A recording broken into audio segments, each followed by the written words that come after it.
Hey guys, aujourd'hui je vous fais une vidéo super cool. Écoute, je vous parle des trois projets, des trois types de flips qui ont été les plus payants pendant la pandémie puis post-pandémie, OK?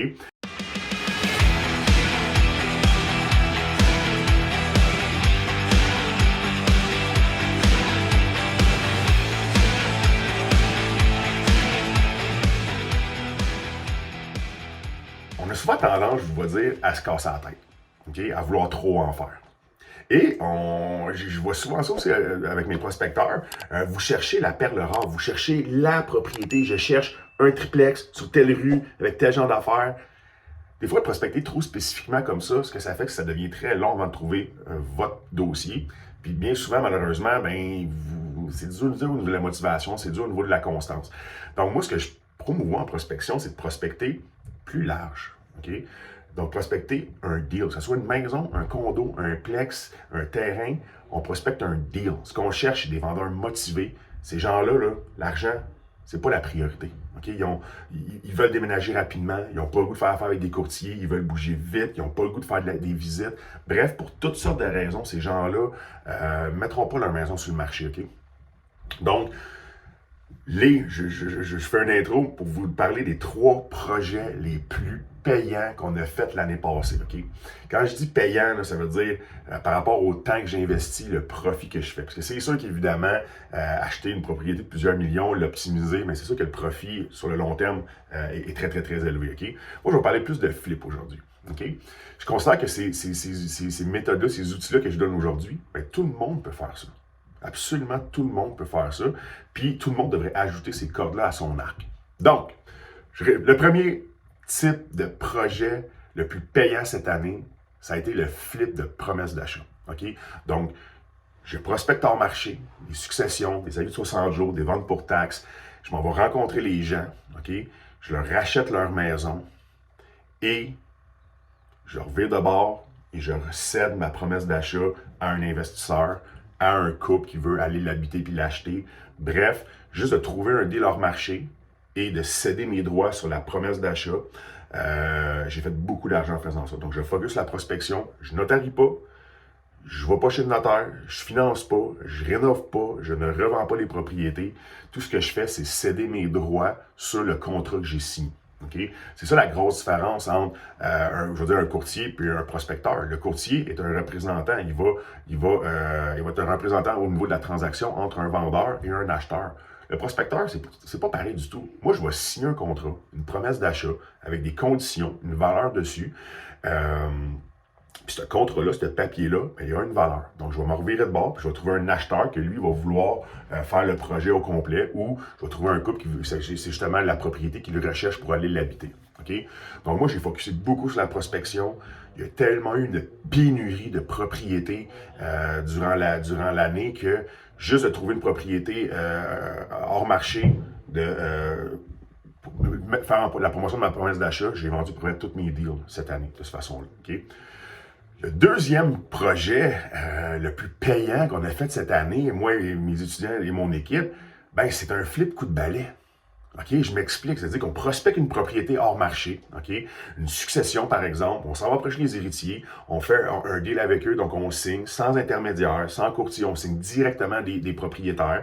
Évidemment, on va faire le meilleur prix possible, mais le marché était tellement fou cette année là, que je pouvais pratiquement signer, j'allais dire au prix qu'il me demandait, non, je négocie toujours un peu, je ne m'enlève pas ce petit plaisir-là de la vie, j'adore négocier, donc je négocie un prix hors marché. Je mets un prêteur privé dans le dossier ou un partenaire financier. On notarie la propriété. On passe un bon coup de balai. On amène un container. On jette les détritus et les cochonneries qui traînent. On fait un coup de balai et on met la pancarte avec un courtier sur le marché. Zéro réno, zéro rien. Je fais juste mettre la maison belle. Je fais juste la passer un coup de balai et je la mets sur le marché. Puis ça se battait en surenchère pour cette propriété-là. Pas besoin, quand on fait des flips, d'entreprendre toujours des rénaux, puis de démolir des murs, puis de refaire des cuisines, puis les salles de bain, puis les sous-sols. J'ai rien fait de réno cette année. Le marché était tellement fou. Le monde s'arrachait les propriétés. Fait qu'aussitôt que je poignais quelque chose hors marché, puis que je la nettoyais un peu, je la chaînais un peu, je la mettais avec mon courtier sur le marché, que tout le monde la voyait, ça partait en surenchère. Ça a été Les flips coup de balai, ça a été le flip. D'autres vont appeler ça un flip maquillage. J'aime pas maquillage, ça a une petite connotation qu'on cache quelque chose. T'sais. Moi, un flip coup de balai, ça le dit. Tu passes un coup de balai, passe un container, vide la place, puis tu fais visiter, puis ça se vend, puis tu laisses la chance aux propriétaires finalement de faire les rénaux qu'ils veulent. Donc ça a été mon deuxième coup le plus payant. Le troisième, dans le même ordre d'idée, guys, j'ai tellement pas fait de travaux cette année, c'était pas nécessaire de faire des travaux cette année pour prendre la valeur. Mon call était beaucoup plus simple. Je signe un deal, je le notarie. OK? Puis là, dans mon troisième exemple, c'est un flip coup de peinture. Je vois une petite étape plus loin que le flip coup de balai. Donc, même chose, je trouve une propriété hors marché, je la notarie avec un partenaire financier ou un prêteur privé.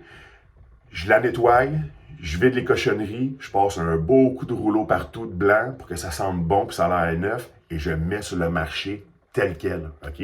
Ça a été mes 3 coups les plus payants. Ce que je trouve intéressant là-dedans, c'est que mon ROI, mon retour sur investissement de mon temps, est exponentiel. J'ai travaillé à du 1000, à du 2000, à du 5000 pièces de l'heure cette année parce que j'avais pas de réno à faire, pas de supervision de chantier à faire, pas de financement à mettre en place sur des gros... Bref, c'était extrêmement...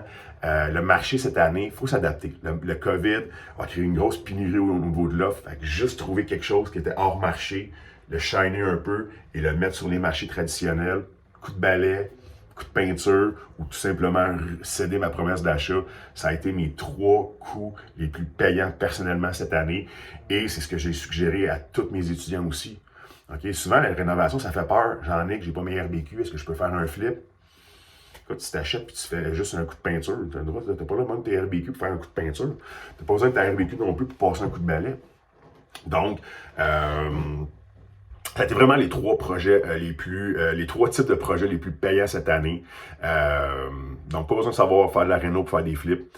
Pas besoin de connaître tous les types de matériaux possibles et imaginables. J'ai pas vissé une feuille de gyps cette année dans mes projets. Donc, guys, tout le monde peut faire ça. Tout le monde devrait ajouter à son arc d'investisseur la possibilité de revendre sa promesse d'achat.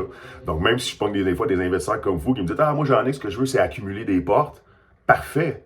As-tu vraiment les moyens que si un deal passe dans ton secteur, une belle petite maison, qu'on notarie, qu'on passe un coup de balai, puis on fait 50, 60, 100 000 piastres, as-tu vraiment les moyens de refuser un tel projet? La réponse est non. Donc, il faut toujours être ouvert, il faut toujours être prêt à bouger. Quand il y a un deal qui passe, il faut être prêt à bouger. Donc, tu veux connaître plus de mes trucs, tu veux être en mesure, en position d'acheter mes promesses d'achat et celles de mon groupe de prospecteurs, bien pour ça, il faut que tu sois sur la plateforme Mon Prospecteur. Donc, commence par activer l'essai qui est juste en dessous, un essai gratuit de 14 jours. On va pouvoir se rencontrer, se parler, puis parler de prospection et de tes objectifs en immobilier. Donc, bonne prospection, à très bientôt. Pèsons ce petit bouton like si tu as aimé le contenu que je t'ai partagé aujourd'hui, puis partage-le à quelqu'un qui ça va pouvoir faire la différence dans sa business. Donc, à très bientôt. Bon flip coup de balai, bon flip coup de peinture, bonne session de PA. Ciao!